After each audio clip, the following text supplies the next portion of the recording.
کا۔ اور ہاں ایک بات یہ بھی ہے کہ خان صاحب کی اس بریانی کے تذکرے کے بعد، خاص طور پر اس آلو والی بریانی کے تذکرے کے بعد ہماری گفتگو کا انداز بھی اب یقیناً تبدیل ہو جائے گا۔ وہ یہ کہ ہم یہ کہتے تھے نا کہ لوگوں کو 2 وقت کی روٹی بھی میسر نہیں ہے، اگر اسے زیادہ ادبی زبان میں کہیں تو یہ کہیں گے عوام نان جویں کے لیے بھی ترس رہے ہیں۔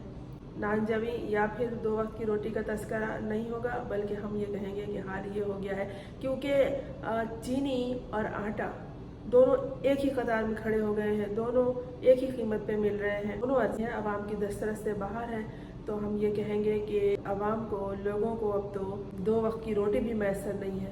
اب اس جملے کو تبدیل کر کے یہ کہا جائے گا کہ اب تو یہ حال ہو گیا ہے کہ لوگوں کو، عوام کو آلو والی بریانی بھی میسر نہیں ہے۔ کیا خیال ہے آپ کا؟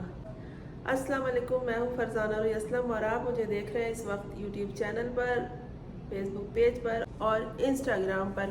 دوستوں، کسی نے اس شخص سے پوچھا جس کا نام لینا ممنوع ہے کہ انہیں کھانے میں کیا پسند ہے، یعنی کیپٹن قاسم کے ابا، تو انہوں نے بریانی کے بارے میں بتایا۔ بریانی ایک ایسی ڈش ہے، ایک ایسا پکوان ہے جو نہ صرف قاسم کے ابا کو پسند ہے بلکہ یہ زعیم کے ابا کو بھی پسند ہے، اعجاز کے ابا کو بھی پسند ہے اور محسن کے ابا کو بھی پسند ہے اور دوسرے بے شمار کے اباؤں کو بھی پسند ہے۔ کراچی میں خاص طور پر جب کوئی پیدا ہوتا ہے اس خوشی میں بھی منگوا لیتے ہیں، کسی کی موت ہوتی ہے تو اس کے سوگ کے بعد، اس کی تدفین کے بعد جو دیگ آتی ہے وہ بھی عموماً بریانی کی ہی ہوتی ہے۔ کوئی جلسہ عام ہوتا ہے تو وہاں بھی بریانی ہوتی ہے، اور اگر دوستوں مردوں کی خاص طور پر کوئی ایسی باہر پارٹی ہوتی ہے اور کھانا پینا ہوتا ہے تو وہاں بھی بریانی پسند کیا جاتا ہے۔ سالگرہ ہو، عقیقہ ہو، میلاد ہو، کچھ بھی ہو، اس طرح کی محافل لے تو خاص طور پر بریانی پسند کی جاتی ہے۔ کراچی کا تذکرہ ہے یہاں اس لیے کہ بریانی ملتی ہی کراچی میں ہے۔ کراچی سے زیادہ اگر آپ آگے جائیں تو حیدرآباد میں مل جائے گی، اس کے علاوہ وہ بریانی کہیں نہیں ملتی جو کہ کراچی میں دستیاب ہے۔ خان صاحب کو بھی بریانی پسند ہے اور انہوں نے بتایا کہ پہلے انہیں بریانی بہت پسند تھی، خاص طور پر آلو والی بریانی، لیکن وقت کے ساتھ ساتھ انسان کے مزاج میں بھی تبدیلی آ جاتی ہے، اس کی صحت بھی بعض دفعہ یہ اجازت نہیں دیتی کہ وہ بریانی کھائے اور بہت شوق سے کھائے۔ تو خان صاحب نے بھی بریانی اور خاص طور پر آلو والی بریانی کا تذکرہ کیا، تو یہاں آج بریانی کا تذکرہ ہے اور وہ یہ ہے کہ آلو والی بریانی عموماً ان گھروں میں ترجیح دی جاتی ہے جہاں پوٹیٹو لور، آلو لور لوگ ہوتے ہیں، آلو کے شیدائی لوگ ہوتے ہیں، یا پھر بچوں والے گھر میں جہاں چھوٹے بچے ہوتے ہیں وہاں آلو والی بریانی کو ترجیح دی جاتی ہے۔ اور بریانی کی ڈش کی کیا اہمیت بتاؤں کہ اب تو اس میں اتنی تبدیلی آ چکی ہے، بلکہ نئی جو لڑکیاں کوکنگ کر رہی ہیں یہ اپنی اپنی تبدیلی لا رہی ہیں اور اپنی اپنی نئی اس میں ایجادات کر رہی ہیں، کچھ کمی بیشی کر رہی ہیں اور مختلف علاقائی نام دے دیے گئے ہیں بریانی کو۔ پنجابی بریانی، کہیں سندھی بریانی، کہیں دہلی کی بریانی ہے، اب تو کراچی کی بریانی بھی ہے اور اس کے علاوہ بھی مزید بریانی ہے۔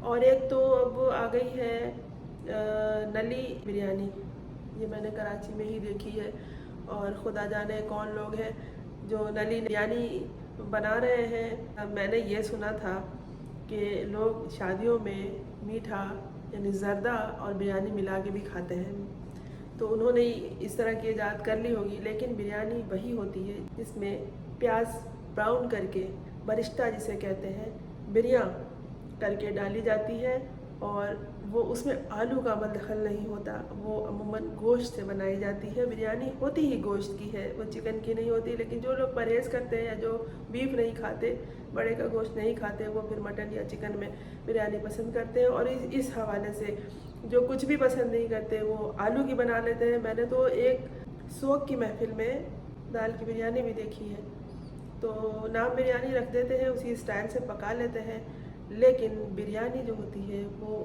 میرا جو تجربہ ہے اور بہت اچھا ہے، بہت زیادہ ہے، اس میں یہ ہے کہ بریانی وہی ہوتی ہے جو دہلی والوں کی ہوتی ہے۔ آلو کا عمل دخل نہیں ہوتا اور اس میں اگر ہری مرچ ڈالی جائے تو وہ بہت باریک اور چھوٹی چھوٹی پتلی والی ہوتی ہے جو بہت تیز ہوتی ہے۔ بریانی جو ہے اب بہت طریقے سے بنائی جانے لگی ہے، فوری طور پہ بھی तैयार कर लेती हैं ख़वातीन, और कुछ ख़वातीन ऐसी भी हैं जो उसमें मैरिनेट करने के बाद चिकन को या गोश्त को रखती हैं और फिर उस तरह से बनाती हैं। मैरिनेशन वाली बिरयानी सबकी अपनी अपनी इजाद है, सबकी अपनी अपनी पसंद है, लेकिन बिरयानी वही है जिसमें प्याज ब्राउन करके डाली जाए और उसके अंदर गोश्त हो। इस हवाले से बेशुमार कुक हैं, बेशुमार बावर्ची हैं, अपने अपने फ़न के माहिर हैं।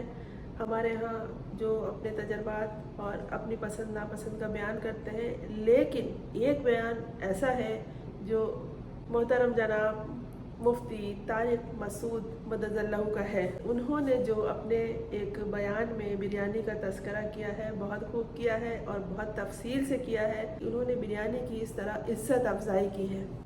उन्होंने बाकायदा बताया है कि बिरयानी मसाले वाली होती है और बिरयानी में चिकनाई का होना बहुत ज़रूरी है। बिरयानी सादा मसाले की नहीं होती, सादा चावलों की नहीं होती। बिरयानी में ख़ास तौर पर गोश्त का इस्तेमाल होता है और वही बिरयानी होती है। जो सादा हो वो चावल नहीं होता, पुलाव होते हैं वो चावल होते हैं, बिरयानी नहीं होती। उनका बाकायदा बयान मौजूद है और उन्होंने किस तरह से मुख्तलिफ़ बिरयानी के अक़साम, और एक उनका बयान तो ऐसा भी है जिसमें उन्होंने पूरी तरकीब बताई हुई थी कि बिरयानी को इस तरह से बनाना चाहिए। जो लोग कम मसाला खाते हैं वो बिरयानी को कम मसाले के साथ बनाते हैं, जो ज़्यादा मसाला खाते हैं वो ज़्यादा मसाले के साथ बनाते हैं। सबका अपना अपना टेस्ट होता है। हमारे यहाँ चूँकि मसाला कम खाया जाता है तो हम अपने घर के मसाले बनाते हैं, लेकिन जब से ये रेडीमेड डब्बे के मसाले आए हैं, बाकायदा मैंने लोगों को देखा है वो पाकिस्तान से अपने लगेज में ये मसाले लेके जाते हैं। हालांकि ये मशहूर तरीन मसाले हैं, ये दुनिया के किसी भी मुल्क में चले जाएं जहाँ पाकिस्तानी बसते हैं आपको ये मसाले मिल जाते हैं। लेकिन आज भी ख़वातीन जो अपने अंदाज से अपने तरीके से खाने पकाती हैं, पकवान पकाती हैं, वो अपने खुद मसाले तैयार करती हैं और मसालों का उनका अपना तनासुब ही होता है जो इन खानों में, इन पकवानों में लज्जत डालता है। तो खान साहब ने बिरयानी का जब तस्करा किया, बिरयानी हो वो भी आलू वाली हो, तो फिर इसका तो चर्चा ही हो गया। वाकई एक ऐसी डिश है जिसे सब पसंद करते हैं। मैंने बड़ी ख़वातीन से यह भी सुना है कि बिरयानी सिर्फ बिरयानी होती है, इसके साथ ना किसी सलाद की ज़रूरत होती है ना किसी रायते की ज़रूरत होती है। लेकिन अगर आप सिंधी बिरयानी ट्राई करें तो उसमें वाकई किसी सलाद और रायते की ज़रूरत नहीं होती। उसमें इतना हरा मसाला और टमाटर वगैरह डाला जाता है कि सारा चटपटापन और लज्जत उसी में मौजूद होती है। क्योंकि हमारे यहाँ घरों में, दावतों में ये रवाज है कि एक डिश के अलावा कुछ और भी होना चाहिए, तो उसमें लोग इस बात को तरजीह देते हैं कि रायता रख दिया जाए, सलाद रख दिया जाए, कोई मीठी डिश रख दिया जाए, वरना वाकई बिरयानी को किसी दूसरी डिश के साथ की ज़रूरत नहीं होती। मज़ेदार बिरयानी जो कराची में दस्तयाब है वो नहीं मिलती, यकीनन मिल जाती है लेकिन वो बात उसमें नहीं होती, वो टेस्ट नहीं होता। हाँ, ख़वातीन के दस्तरखान पे, उनके डाइनिंग टेबल पे और लजीज बिरयानी मौजूद होती है जो खाना पकाने के फ़न से वाकिफ़ हैं। वो डब्बों के मसालों के अलावा अपने घर के मसाले अपने तनासुब के हिसाब से और अपने तजर्बे के हिसाब से बनाती है। वो बहुत लजीज बिरयानी बनाती है। ख़ासतौर पर बिरयानी क्यों इतनी पसंद की जाती है, इसकी वजह ये, एक तो उसमें इतनी लज्जत है, वो इतनी लजीज है, और फिर ये कि उसके साथ दूसरे लवाजमात का इंतज़ाम नहीं करना पड़ता, इसलिए ये एक बिरयानी काफ़ी है। खान साहब ने जिक्र किया बिरयानी का तो हर तरफ आलू वाली बिरयानी का शोर मच गया। लेकिन मैं आपको ये बता दूं, जैसे मैंने पहले बताया कि जिन घरों में बच्चे हों या जो लोग आलू पसंद करते हैं वो बिरयानी में आलू डलवाते हैं, उनके यहाँ डाला जाता है। लेकिन बिरयानी को आलू की ज़रूरत नहीं होती, ये गोश्त से ही बनाई जाती है। और आलू के साथ जो चावल तैयार होते हैं उसे बिरयानी नहीं कहते, उसे कहते हैं ताहरी। वो हल्दी डले हुए पीले चावल होते हैं जिसे मुख्तलिफ़ मसालों के साथ बनाते हैं, उसमें सिर्फ आलू डलती है। वो आलू की बिरयानी नहीं होती, वो ताहरी होती है और बिरयानी सिर्फ बिरयानी होती है। खान साहब ने चूँकि अपना नज़रिया बयान किया, अपनी पसंद बयान की और बहुत अच्छी तरह बयान किया है उन्होंने। उम्मीद है मेरी गुफ्तगू सुनने के बाद आज आपका भी इरादा होगा बिरयानी बनाने का।